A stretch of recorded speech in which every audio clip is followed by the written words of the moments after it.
Welcome to Matters Financial and Geopolitical from a Frontier. Thank you for stopping by. Political Reflections. This is a photograph of Beijing's 1989 pro-democracy protests in Tiananmen Square, the protest camp in front of the Great Hall.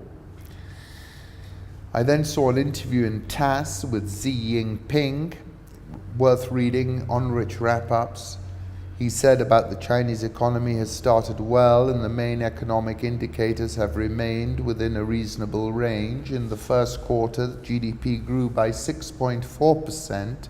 The economic growth rate in the 14 consecutive quarters remained in the range of 6.4 to 6.8%. He spoke of the ability to control the strong leadership of the Communist Party of China, the political advantage of concentrating power to do big things. He was asked about his personal relationship with President Putin. I've met with President Putin nearly 30 times. President Putin is the foreign colleague I have the closest contact with and is my best intimate friend. I cherish the deep friendship with President Putin. Global Times, Xi and Putin, the helmsman of China-Russia friendship.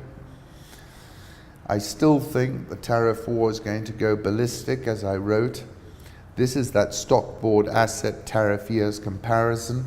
US pursues sale of over $2 billion in weapons to Taiwan, sources say, in test for China. Tanks and weapons. Informal notification of the proposed sale has been sent to the US Congress. Potential sale included 108 General Dynamics Corps M1A2 Abrams tanks worth around $2 billion. I wrote about the Taiwan Strait severally in October 2018 when I said war is coming. The US military was reportedly planning to send US warships, combat aircraft and troops through the South China Sea and the Taiwan Strait and other contested waterways.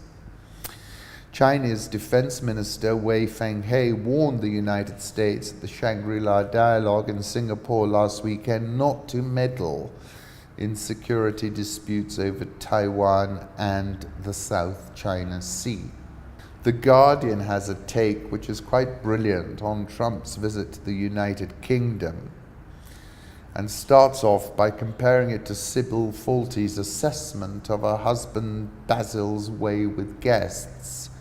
You never get it right, do you? You're either crawling all over them, licking their boots, or spitting poison at them like some benzedrined puff adder. Instead, he was welcomed as grist to our dark satanic content mills. Rolling News offered the 24-hour spectacle of Britain being borne back ceaselessly into its past, while our best hope for the future is apparently to beg for a few scraps of chlorinated chicken in exchange for a go on the NHS. Still, we shan't miss people remarking archly that Donald Trump is getting what he wanted out of it, as are you, dear. In fact, we might go so far to say that everyone from the Trumps to Corbyn to Farage to half the Tory leadership field got what they wanted out of it. Then I was looking at some reviews of Michael Wolff's latest book, and he said this to CNN: it gets crazier and crazier. Donald Trump is more isolated, more alone. I think this is the story of a meltdown, one of the greatest political meltdowns of all time. Thinks the saga ends in tears, Donald Trump's tears.